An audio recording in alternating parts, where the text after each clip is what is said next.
The Lord be with you. A reading from the Holy Gospel according to Matthew.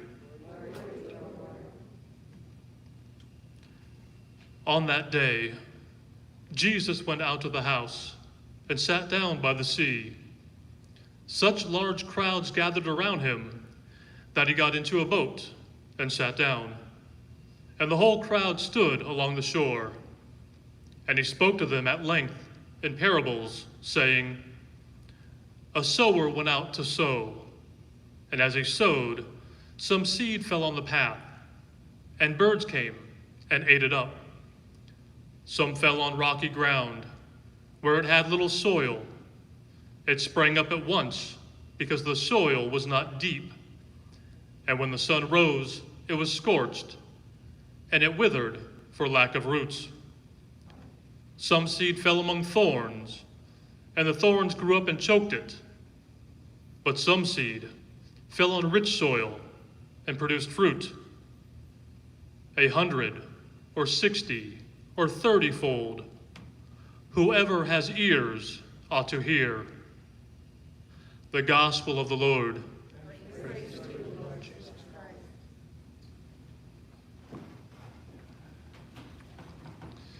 For all of us gathered here this evening here at St. Patrick's, for all of you who are gathered in your homes coming to community with us, it all starts with the sower of the seeds.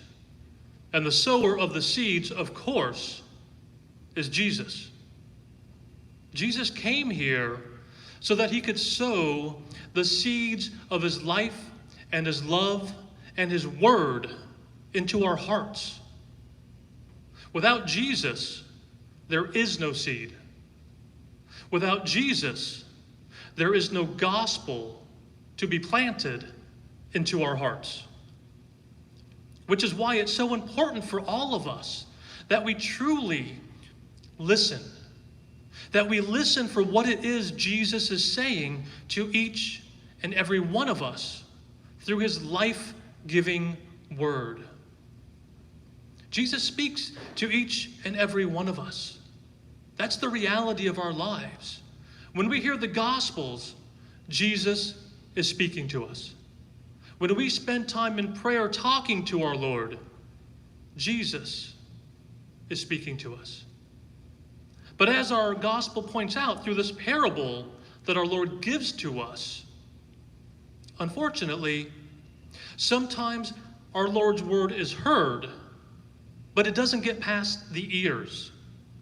It doesn't make its way to the mind or the heart to truly be planted, to truly take root. Now, some people, they hear the good news of the gospel and they rejoice. They rejoice at Jesus' word. But then, difficult times arise, trouble in their lives arise, and that joy of the gospel simply fades away. And then other times, people hear the word, but at that moment, their hearts are so set on the ways of the world or the concerns of the world that joy of the word just simply fades away. And then sometimes, some people hear the word and it simply bursts forth from their lives. They go out into the world with this new passion to spread God's love.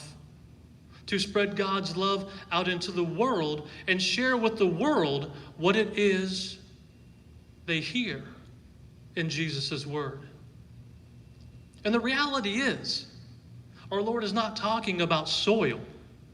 Our Lord is talking about the different ways that we can respond to his word. And we're never always the same soil at any given time. I'm well aware that throughout my lifetime, I have been each one of these types of soil. And I also know that in my humanity, as I go forward, I will continue at different times to be these different types of soil. But as I said, he's not talking about soil. our Lord is describing the landscape of our hearts. He's describing what makes up who we are as children of God, as disciples of Christ. But the good news is our Lord knows, and He's sympathetic with our spiritual journey. Our Lord knows that at times, the weight of the world, the weight of what's happening in our lives is going to weigh us down. Look what we're going through right now. This pandemic time is weighty. It holds us down. But our Lord is there to inspire us through His word, through His love, through His relationship, and also through one another. Right now, it is so important for all of us, my brothers and sisters that I'm looking at, my sisters and brothers who are at home right now joining us. It's so important that we live out our Lord's word. Because what is our Lord's word? You can go through the Gospels and it breaks down to love God and love one another. We have to be there for one another. We have to support one another.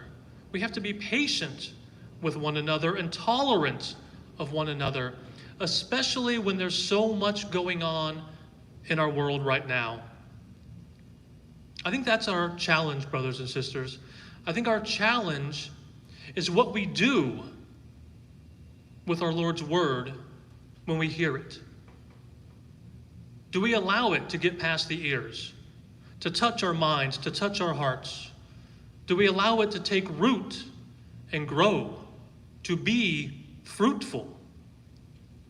That's the challenge. Let us be that soil that bears good fruit, that loves God, that loves one another, that supports one another, that is our Lord to one another. Let us listen.